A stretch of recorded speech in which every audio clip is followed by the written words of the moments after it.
Fuller's Mind di sini, babi.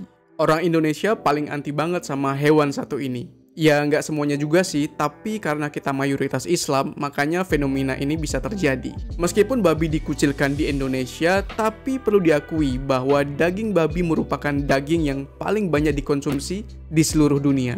Padahal ya, 3 agama besar di dunia melarang keras dari konsumsi hewan ini. Yang pertama, Islam.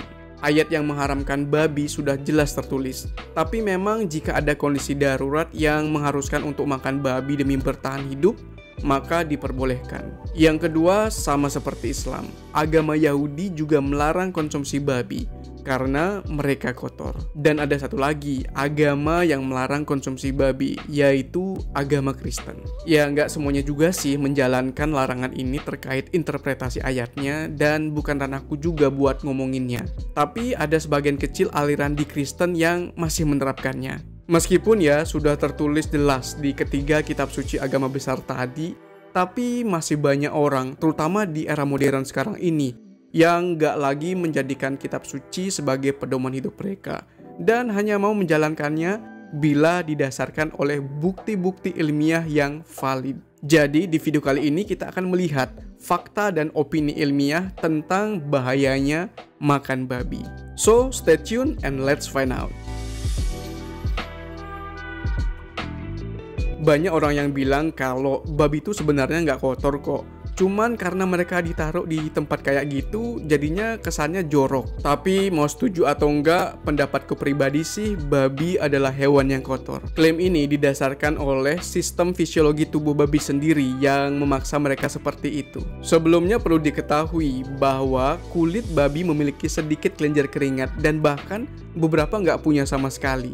Ini menyebabkan babi nggak bisa keringetan. Padahal keringat itu penting banget karena berfungsi untuk meregulasi suhu tubuh. Hal ini bikin babi sering ngerasa kepanasan, sehingga mereka membutuhkan sesuatu yang dingin dan sekaligus bisa melapisi kulit mereka ketika terpapar sinar matahari. Dan apa yang mesti mereka lakukan? Ya, jawaban yang paling mudah yaitu mandi lumpur. Bukan mandi lumpur yang ini ya. So, bagi peternak babi yang mengurung babi di tempat yang sempit dan pengap semasa hidup mereka, maka hati-hati, kalian benar-benar menzolimi hewan satu ini. So, apa hubungannya keringat babi dan mandi lumpur mereka terhadap kesehatan? Oke, keringat adalah cara tubuh untuk mengeluarkan racun-racun sisa metabolisme. Karena babi nggak bisa berkeringat, maka racun-racun di tubuh mereka akan sulit untuk keluar dan otomatis mudah mengendap di tubuh mereka. Sehingga ketika kita makan daging babi, kemungkinan kita makan racun yang mengendap di tubuh mereka lumayan tinggi. Oke, yang kedua, mereka suka berada di lingkungan yang kotor. Terus konsekuensinya apa? Hewan ini cenderung memakan semua hal yang mereka lihat. Sehingga babi terkenal dengan sebutan hewan pemakan segalanya. Ya, mirip-mirip kita dikit lah. Namun bedanya mereka makannya sampah dan sisa-sisa makanan. Tapi ada yang lebih buruk lagi loh. Mereka memakan bangkai hewan, termasuk bangkai anak mereka sendiri. Bahkan lebih buruk lagi, kotoran mereka sendiri pun dimakannya. Sehingga jelas ya, mereka memakan berbagai jenis racun yang mungkin ada di sisa-sisa makanan menjijikkan itu. Oke, perlu diketahui, babi hanya membutuhkan sekitar 4 jam untuk mencerna semua makanan yang ia konsumsi. Ini terhitung cepat jika dibandingkan dengan mamalia lainnya. So, masalahnya apa dong?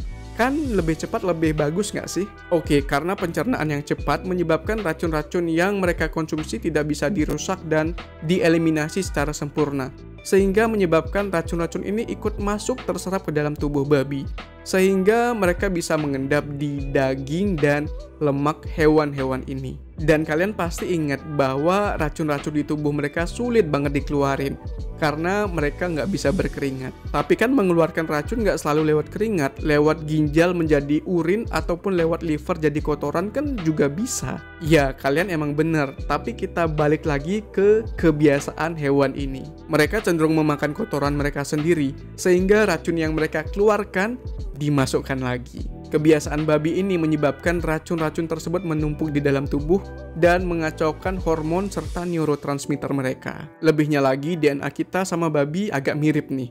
Jadi kalau kita makan daging hewan ini, maka kemungkinan besar hormon serta neurotransmitter tersebut bisa ikut masuk ke dalam tubuh kita dan bisa juga mengacaukan sistem tubuh kita. So, bagi peternak babi, kalian usahakan untuk menjaga kebersihan kandang babi ya, supaya orang-orang yang mencintai babi sebagai kuliner kesayangan mereka nggak was-was karena kemungkinan penyakit yang mungkin timbul. Oke, buruknya babi nggak cuma sampai sana, Menders. Karena kebiasaan babi yang kotor dan jorok, maka di tubuh mereka sering banget terdapat bakteri, virus, dan parasit yang sangat berbahaya bagi tubuh manusia. Let's say virus hepatitis E yang menginfeksi sekitar 20 juta orang per tahunnya. Setidaknya ini data yang kudapatkan dari negara-negara barat, belum ditambah negara-negara yang agak kurang memperhatikan kesehatannya. Misalnya seperti negara kita, Indonesia. Virus hepatitis E ini bisa menyebabkan liver kalian rusak, Menders, dan lebih parah lagi bisa terjadi gagal liver akut. Padahal liver itu dibutuhkan untuk membuang racun tubuh kita, sehingga bila ini terjadi bisa menyebabkan kematian. Kemudian yang paling terkenal dari babi ini yaitu adanya benih dan larva cacing pita di dalam daging mereka. Bila daging olahan babi ini nggak dimasak dengan suhu di atas 63 derajat Celcius, dapat menyebabkan larva dan benih cacing pita ini masih bisa bertahan. Dan ketika mereka ada di usus kita, mereka bisa berkembang menjadi cacing pita dewasa yang akan menggerogoti tubuh kita dari dalam. Dan yang lebih menyeramkan lagi, dari cacing pita yang berada di dalam babi ini, yaitu spesies Taenia solium, mereka bisa masuk ke dalam organ tubuh kita, terutama otak, dan bersemayam di sana. Sebenarnya masih banyak virus, bakteri, dan parasit yang ada di dalam tubuh babi. Tapi kalau kita jelasin satu demi satu, nanti videonya bakal kepanjangan banget. Oh iya, babi juga terkenal dengan dagingnya yang kaya akan lemak, yang artinya daging-daging ini tinggi akan kadar kolesterol. Kalian tahu larinya kemana? Yes, hal ini bisa meningkatkan risiko terjadinya serangan jantung dan stroke, yang dimana dua penyakit ini bukan penyakit kaleng-kaleng. Oke, kalian pasti berpikir, ya udah deh kalau emang kotor waktu mau dimasak dicuci aja sampai benar-benar bersih. Kayaknya sih nggak bakalan semudah itu deh.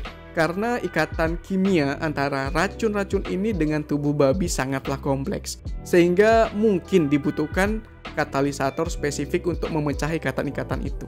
Jadi meskipun kalian cuci daging babi ini sehari semalam deh, kecil kemungkinan racun-racun yang ada di dalam daging maupun lemak babi bisa lepas begitu saja. Ya udah, kalau gitu kita masak aja deh di suhu yang tinggi banget gimana? Kan bisa ngerusak racun-racun itu sekaligus ngebunuh bakteri, virus, sama parasit.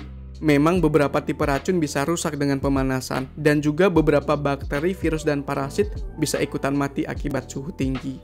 Tapi bahayanya tuh gini, kalau daging dipanaskan dengan suhu yang terlalu tinggi, maka dapat merusak protein yang ada di dalamnya. Dan ini akan memicu dari keluarnya radikal bebas yang akhirnya dapat menyebabkan sesuatu yang lebih berbahaya, yaitu cancer.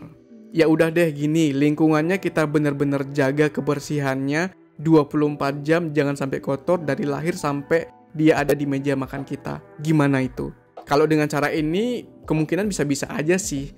Tapi yakin bisa ngawasin 24 jam? Yakin gak bakal kecolongan babi-babi ini memakan kotoran dan kencing mereka sendiri? Aku sih kurang yakin ya, kalau skala peternakan babinya itu gede banget. Oke, ini bukan debat agama ya, Menders. Ini adalah debat terkait ilmu pengetahuan. Memang banyak hewan lainnya yang sama-sama kotor, bahkan yang sekotor babi pun ada. Tapi apakah kalian yakin untuk memakan sesuatu yang memakan kotorannya sendiri? Di era modern ini, di zaman semua hal bisa berpotensi sebagai racun dan buruk bagi kita, gimana kalau kita menghindari sesuatu yang sudah pasti dan tentunya buruk? Mungkin kalian pernah dengar peribahasa ini. Kita adalah apa yang kita makan. Tapi ada yang lebih jauh dari itu.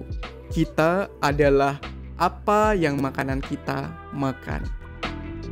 Oke, sekian dulu video kali ini. Like kalau kalian suka, dislike juga boleh. Tapi jangan lupa subscribe ya.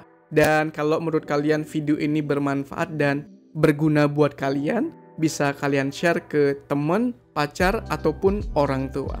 So, sekian. Terima kasih.